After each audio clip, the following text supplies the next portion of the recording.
O Lincoln diz que os Estados Unidos vão começar a dar o calote por desastrejamento por volta de 2016. Com esse vídeo aqui eu quero mostrar para vocês que o calote por desastrejamento já está sendo dado. Então vamos lá. Bom, então tem dois tipos de calote basicamente, tá? É evidente que tem o calote parcial também. Mas tem o calote frontal, tá? É parcial ou não, mas o país fala que deve, mas não vai pagar porque não tem condições. E o calote por desastrejamento, que é dado quando o país tem a dívida denominada na própria moeda, então ele não precisa se dar o trabalho de dar o calote frontal. Ele simplesmente inflaciona a moeda com juros baixos e emissão de moeda, e com isso ele diminui a dívida. Tá? Ele simplesmente emite moeda para pagar a dívida. Então o trem é fácil. Agora isso aqui tá, é um trem para quem pode emitir dívida na própria moeda. Quem não pode, que tem que emitir moeda dos outros, passa apertado. Tá? Nem todo mundo pode emitir dinheiro na própria moeda. Então, isso aqui é só para os Estados Unidos e companhia. Né? Então, vamos lá. Então, o calote frontal, eu trouxe alguns exemplos para vocês. Que é a Argentina, 2001, tá, ou 2002, não lembro direito. A Islândia, agora acho que em 2008. Depois foi a Grécia e agora o Chipre. Então, esses aqui são calotes frontais. Tá? A Argentina deu calote, a revelia do mundo, tomou um cacete medonho. A Islândia tomou um cacete, mas já foi bem menor. E a Grécia com o Chipre, eles deram um calote amparados pela Alemanha, ou seja, a Alemanha que mandou eles dar o calote. É a primeira vez na minha vida que eu vejo o credor mandar o devedor dar o calote. Um trem bem interessante.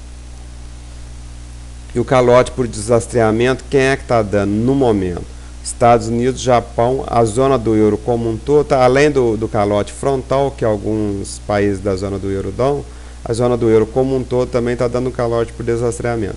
E o Reino Unido. Então, os países ricos estão dando calote por desastrejamento. Vou mostrar para vocês.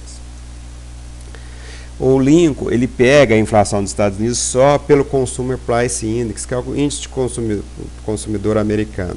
Eu gosto de trabalhar mais com a inflação das exportações mundiais, por quê? Porque é o que interessa para quem não mora nos Estados Unidos. Eu não quero saber quanto é que está o corte de cabelo nos Estados Unidos, eu quero saber quanto é que está o preço das mercadorias transacionadas no mundo inteiro.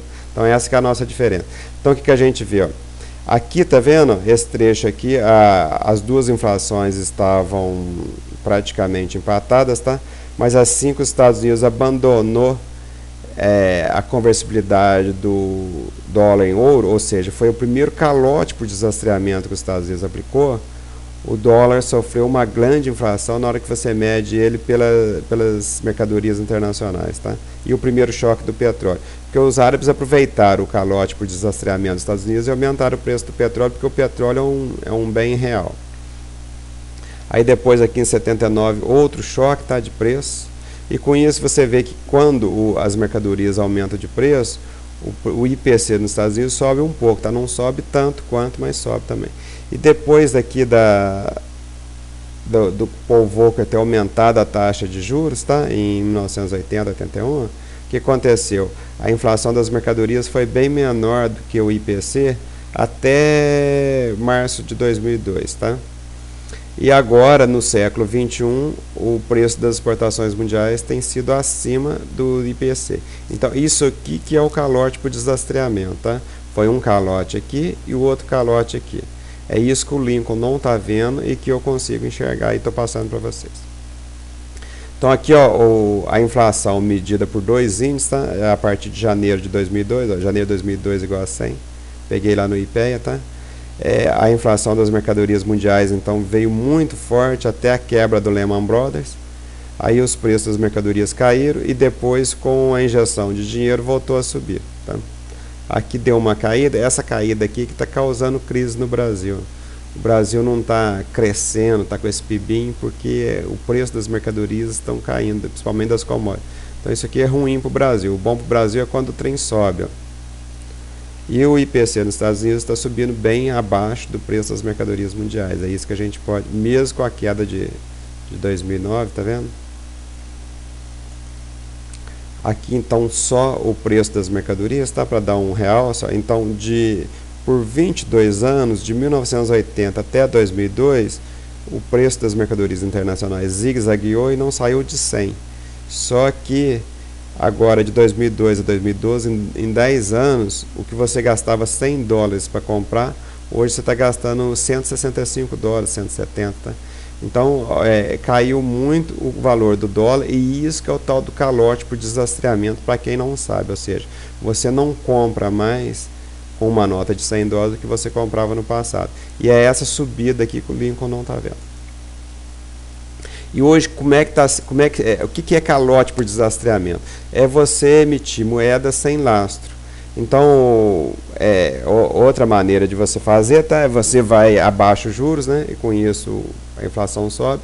Ou então você emite moeda. Ou você faz as duas coisas ao mesmo tempo. Então a gente vê aqui o Fed.